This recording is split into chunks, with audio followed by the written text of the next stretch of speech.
Hello friends, smart study with Anil के daily current affairs के इस सेशन में आपका स्वागत है। आज हम बात करेंगे 4 जून 2022 के कुछ महत्वपूर्ण प्रश्नों के बारे में और इन प्रश्नों से संबंधित जितने भी इंपॉर्टेंट फैक्ट्स बन सकते हैं उनके बारे में भी डिस्कस करेंगे। और आज के इस वीडियो की PDF फाइल आप हमारे टेलीग्राम ग्रुप से डाउनलोड कर सकते हैं। टेलीग्राम ग्रुप का लिंक मैंने इस वीडियो के डिस्क्रिप्शन में दे दिया। तो चलिए शुरू करते हैं आज का सेशन। प्रधानमंत्री श्री नरेंद्र मोदी 3 जून को यूपी के किस शहर में निवेशक शिखर सम्मेलन @3.0 के ग्राउंड ब्रेकिंग समारोह में शामिल हुए? ऑप्शंस हैं कानपुर, लखनऊ, वाराणसी, गोरखपुर। तो इस प्रश्न का सही उत्तर है option B, Lucknow. Ground breaking समारोह के दौरान प्रधानमंत्री ने 80,000 करोड़ रुपए से अधिक की 1406 परियोजनाओं का शिलान्यास किया। परियोजनाएं विभिन्न क्षेत्रों से जुड़ी हैं, जैसे कृषि और संबंध क्षेत्र, IT और इलेक्ट्रॉनिक्स, MSME, विनिर्माण, नवीकरणीय ऊर्जा, फार्मा, पर्यटन, रक्षा और एरोस्पेस, हथकरघा और कपड़ा आदि। इस समारोह में देश के उद्योग जगत की प्रमुख हस्तियों ने भाग लिया। इस अवसर पर उत्तर प्रदेश के मुख्यमंत्री योगी आदित्यनाथ और केंद्रीय मंत्री श्री राजनाथ सिंह भी उपस्थित थे। बात करते हैं उत्तर प्रदेश की। इसकी राजधानी लखनऊ है। इसके वर्तमान मुख्यमंत्री योगी आदित्यनाथ हैं और इसके राज्यपाल आनंदीबेन पटेल हैं। उत्तर प्रदेश की लोकसभा सीटें कितनी हैं? लोकसभा सीटें 80 हैं और उत्तर प्रदेश की राज्यसभा सीटों की अगर हम बात करें तो इनकी संख्या कितनी है? 31 है। अब बात आती है उत्तर प्रदेश की। तो उत्तर प्रदेश के बारे में हम थोड़ा सा डिटेल में जान लेते हैं कि उत्तर प्रदेश जो है वो भारत के 8 राज्य और एक केंद्र शासित प्रदेश के साथ अपनी सीमा साझा करता है। और एक जो सीमा है वो अंतर्राष्ट्रीय सीमा साझा करता है, वो नेपाल के साथ में करता है। तो हम जानेंगे कि उत्तर प्रदेश भारत के किन अन्य राज्यों और केंद्र शासित प्रदेश के साथ अपनी सीमा साझा करता है। Number 1 Uttarakhand, number 2 Himachal Pradesh, number 3 Haryana, number 4 Rajasthan, number 5 Madhya Pradesh, number 6 Chhattisgarh, number 7 Jharkhand, number 8 Bihar. 8 राज्य हो गए और एक केंद्र शासित प्रदेश दिल्ली। और अंतर्राष्ट्रीय सीमा नेपाल के साथ में साझा करता है। बढ़ते हैं अगले प्रश्न की ओर। हाल ही में विश्व साइकिल दिवस कब मनाया गया? ऑप्शंस हैं 30 मई, 31 मई, 2 जून, 3 जून। तो इस प्रश्न का सही उत्तर है ऑप्शन डी, 3 जून। साइकिल दिवस की जो शुरुआत है वो 2018 में हुई थी। पर्यावरण के लिए जीवन शैली, लाइफ स्टाइल की जो अवधारणा के संदर्भ में प्रधानमंत्री श्री नरेंद्र मोदी ने साइकिल की सवारी करते हुए महात्मा गांधी की एक तस्वीर साझा की है।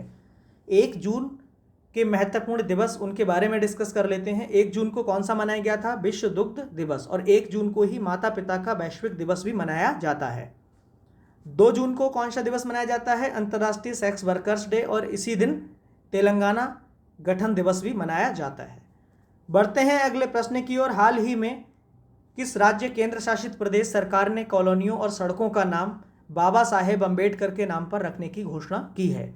ऑप्शंस हैं उत्तराखंड, हिमाचल प्रदेश, दिल्ली, मध्य प्रदेश। तो इस प्रश्न का सही उत्तर है ऑप्शन सी, दिल्ली। IGC भारतीय तटरक्षक बल, इंडियन कोस्ट गार्ड के 39वें कमांडरों के सम्मेलन का उद्घाटन राजनाथ सिंह ने अभी हाल ही में दिल्ली में किया है।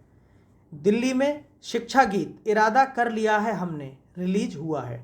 दिल्ली की अगर हम बात करें तो इसके वर्तमान मुख्यमंत्री कौन है? अरविंद केजरीवाल। और इसके वर्तमान में उपराज्यपाल हैं विनय कुमार सक्सेना। अब बात करते हैं दिल्ली के लोकेशन की। मैप में दिल्ली जो है वो 2 राज्यों के साथ अपनी सीमा साझा करता है, एक हरियाणा और दूसरा उत्तर प्रदेश। दिल्ली का जो संस्थापक है वो किसको माना जाता है? दिल्ली का जो वास्तविक संस्थापक है वो माना जाता है तोमर राजा अनंगपाल को। अनंगपाल कौन थे? इनको महाराजा पृथ्वीराज चौहान के एक दरबारी कवि थे, कवि चंद बरदाई। इनकी एक हिंदी रचना थी पृथ्वीराज रासो। तो पृथ्वीराज रासो में ऐसा बोला गया है कि अनंगपाल दिल्ली के वास्तविक संस्थापक हैं और पृथ्वीराज चौहान इनको दिल्ली का अंतिम हिंदू सम्राट माना जाता है। दिल्ली नेशनल कैपिटल टेरिटरी, यानी इसको NCT दिल्ली भी कहते हैं, राष्ट्रीय राजधानी क्षेत्र दिल्ली, जो कि यमुना नदी के तट पर स्थित है। और अगर हम बात करें कि भारत की पहले जो राजधानी है वो कहाँ हुआ करती थी? कोलकाता हुआ करती थी और कोलकाता से इसको 1912 में दिल्ली शिफ्ट किया गया। तो ये कैसे हुआ? एक बार वाइसराय लॉर्ड हार्डिंग ने 1911 ईस्वी में दिल्ली में एक भव्य समारोह का आयोजन किया था। ये आयोजन किस खुशी में किया गया था? इंग्लैंड के सम्राट जॉर्ज पंचम और मेरी के स्वागत में एक भव्य समारोह का आयोजन किया गया था। तो इस आयोजन में ही घोषणा की गई थी कि भारत की राजधानी को कोलकाता से स्थानांतरित करके दिल्ली बनाया जाएगा। तो इसकी जो घोषणा हुई थी वो 1911 में हुई थी और जो राजधानी शिफ्ट की गई थी वो 1912 में, यानी कि 1912 में भारत की राजधानी कोलकाता से शिफ्ट करके दिल्ली को बनाया गया। बढ़ते हैं अगले प्रश्न की ओर। हाल ही में अभी किसने सेबी के पूर्णकालिक सदस्य के रूप में पदभार ग्रहण किया है? ऑप्शंस हैं अश्वनी भाटिया, राजेश चंद्रा, SL थोसेन, इनमें से कोई नहीं। तो इस प्रश्न का सही उत्तर है ऑप्शन ए, अश्वनी भाटिया। भारतीय प्रतिभूति और विनिमय बोर्ड सेबी वित्त मंत्रालय भारत सरकार के स्वामित्व में भारत में प्रतिभूति और कमोडिटी बाजार के लिए एक नियामक निकाय के रूप में कार्य करता है।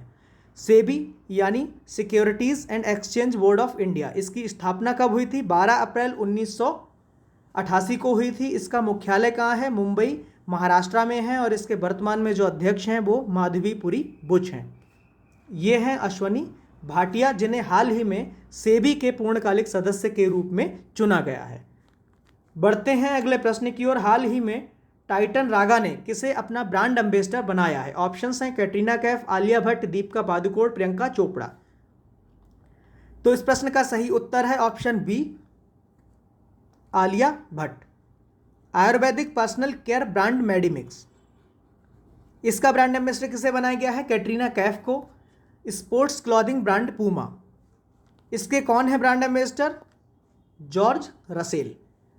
बिहार के खादी और हस्तशिल्प, इसके जो ब्रांड एम्बेसडर हैं वो हैं मनोज तिवारी। बेटी बचाओ बेटी पढ़ाओ योजना, इसके ब्रांड एम्बेसडर कौन है? तनिष्का कोटिया और रिदिका कोटिया। भारतीय एक्सा लाइफ इंश्योरेंस, इसको विद्या बालन को इसका ब्रांड एम्बेसडर बनाया गया है। तो ये है आलिया भट्ट, जिनको अभी हाल ही में टाइटन रागा ने अपना ब्रांड एम्बेसडर नियुक्त किया है। बढ़ते हैं अगले प्रश्न की ओर। हाल ही में भजन सोपोरी का निधन हुआ है, वह कौन थे? ऑप्शंस हैं लेखक, कवि, संतूर वादक, पत्रकार। तो इस प्रश्न का सही उत्तर है ऑप्शन सी, संतूर वादक। पंडित सोपोरी का जन्म वर्ष 1948 में श्रीनगर में हुआ था। पिता का नाम पंडित शंभुनाथ सोपोरी एक संतूर वादक थे। भजन सोपोरी का ताल्लुक कश्मीर के प्रसिद्ध सोपोरी सूफियाना घराने से है। भजन सोपोरी ने भारतीय शास्त्रीय संगीत के क्षेत्र में सोपोरी बाज की स्थापना की। शास्त्रीय संगीत के क्षेत्र में उनके योगदान के लिए संगीत नाटक अकादमी पुरस्कार 1992 में प्रदान किया गया और पद्मश्री 2004 में, जम्मू कश्मीर राज्य पुरस्कार 2007 में, जम्मू कश्मीर सरकार लाइफ टाइम अचीवमेंट अवार्ड 2016 में इन्हें प्रदान किया गया। ये थे संतूर वादक भजन सोपोरी। बढ़ते हैं अगले प्रश्न की ओर। निम्न में से कौन 20 वर्षों के लिए यूनिसेफ के सद्भावना राजदूत बने रहेंगे? ऑप्शंस हैं कपिल देव, अमिताभ बच्चन, सुरेश रैना, सचिन तेंदुलकर। तो इस प्रश्न का सही उत्तर है option D, Sachin Tendulkar. UNICEF ने पहली बार वर्ष 2003 में सचिन तेंदुलकर को जागरूकता पैदा करने और भारत में पोलियो की रोकथाम को बढ़ावा देने की पहल में नेतृत्व करने के लिए चुना था। सचिन तेंदुलकर की एक आत्मकथा है, इसका नाम है playing it my way. UNICEF के बारे में हम बात करेंगे। यूनिसेफ यानी United Nations International Children's Emergency Fund, इसकी स्थापना कब हुई थी? 11 दिसंबर 1946 को हुई थी और इसका मुख्यालय न्यूयॉर्क में स्थित है और इसके वर्तमान में महानिदेशक कौन है? Catherine M Russell. ये है सचिन तेंदुलकर। बढ़ते हैं अगले प्रश्न की ओर। हाल ही में किस देश ने भारतीय गेहूं की खेप की अनुमति देने से इनकार कर दिया है? ऑप्शंस हैं बांग्लादेश, भूटान, तुर्की, श्रीलंका। तो इस प्रश्न का सही उत्तर है ऑप्शन सी, तुर्की। तुर्की ने भारत की तरफ से भेजे गए गेहूं में रूबेला वायरस होने का हवाला देते हुए उसे लौटाने का फैसला किया है। रूस यूक्रेन का आक्रमण से गेहूं की वैश्विक आपूर्ति बुरी तरह से प्रभावित हुई है क्योंकि दोनों देश वैश्विक गेहूं व्यापार का 1/4 हिस्सा आपूर्ति करते हैं। अब बात करते हैं तुर्की की। इसकी राजधानी अंकारा है और तुर्की की जो मुद्रा है वो टर्किश लीरा है और इसके राष्ट्रपति रेसिप तय्यिप एर्डोगन। अब हम बात करेंगे टर्की की। वर्ल्ड मैप में इसका जो लोकेशन है टर्की का वो एशिया महाद्वीप में पड़ता है। टर्की का ही एक शहर है इस्तांबुल, जो इसको यूरोप से अलग करता है, यानी कि यूरोप और एशिया से इस्तांबुल जो है वो एक विभाजक रेखा के तौर पर कार्य करता है। और जो टर्की है इसको एशिया का मरीज भी कहा जाता है। बढ़ते हैं अगले प्रश्न की ओर।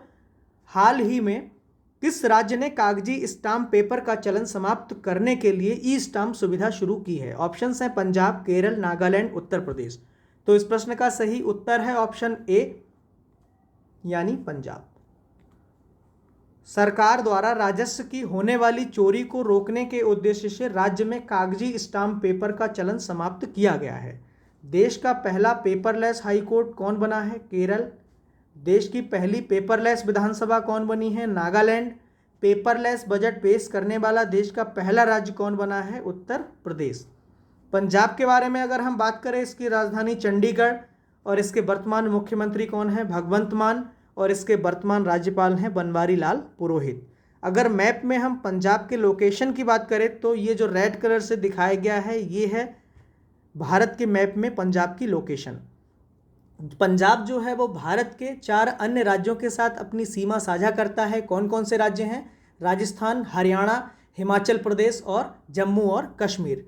ये पुराना मैप है, इसमें ये जो जम्मू कश्मीर था इसको विभाजित करके इसमें जम्मू एंड कश्मीर और लद्दाख बनाया गया था। तो ये जो एरिया है ये इधर का आपका लद्दाख पड़ेगा और ये जम्मू एंड कश्मीर। बढ़ते हैं अगले प्रश्न की ओर। किस भारतीय युवा महिला उद्यमी ने टाइम्स बिजनेस पुरस्कार 2022 जीता है? ऑप्शंस हैं रश्मि साहू, फाल्गुनी नायर, रोशनी नाडार, दिव्या हेगड़े। तो इस प्रश्न का सही उत्तर है ऑप्शन ए, रश्मि साहू। भारत के अग्रणीय खाद्य ब्रांड रुचि फूड लाइन और उड़ीसा की नंबर 1 मसाला कंपनी की निदेशक रश्मि साहू ने टाइम्स बिजनेस अवार्ड 2022 जीता है। उन्हें ये पुरस्कार प्रसिद्ध बॉलीवुड अभिनेता और सामाजिक कार्यकर्ता सोनू सूद ने पूर्वी भारत के अग्रणीय रेडी टू ईट ब्रांड की श्रेणी में प्रदान किया है। ये हैं रश्मि साहू और ये कौन है? प्रसिद्ध बॉलीवुड अभिनेता सोनू सूद। आगे बढ़ते हैं। कल का प्रश्न, एक प्रश्न पूछा गया था जिसका उत्तर आपको कमेंट्स के जरिए बताना था। प्रश्न था 2021-22 में भारत का शीर्ष चीनी उत्पादक राज्य कौन सा है? ऑप्शंस थे छत्तीसगढ़, आंध्र प्रदेश, उत्तर प्रदेश, महाराष्ट्र। तो इस प्रश्न का जो सही उत्तर था वो था ऑप्शन डी, महाराष्ट्र। यानी भारत का शीर्ष चीनी उत्पादक राज्य अब कौन सा हो गया है? महाराष्ट्र हो गया है। इससे पहले कौन सा था? इससे पहले उत्तर प्रदेश था, लेकिन वर्तमान में शीर्ष स्थान किसका है? महाराष्ट्र का। आगे बढ़ते हैं। आज का प्रश्न है, हाल ही में किस राज्य के खिलाड़ियों को राजीव गांधी मेजर ध्यानचंद खेल रत्न पुरस्कार देने की घोषणा की है? ऑप्शंस हैं महाराष्ट्र, मध्य प्रदेश, राजस्थान, गुजरात। तो इस प्रश्न का जो उत्तर है वो आपको कमेंट्स के जरिए बताना है कि किस राज्य ने खिलाड़ियों को राजीव गांधी मेजर ध्यानचंद खेल रत्न पुरस्कार देने की घोषणा की है। अगर आज का वीडियो अच्छा लगा हो तो वीडियो को लाइक करें, कमेंट करें, शेयर करें और इसके साथ ही अगर आप हमारे चैनल पर नए हैं तो चैनल को सब्सक्राइब करें और इसके साथ ही बेल आइकन को ज़रूर प्रेस करें। धन्यवाद।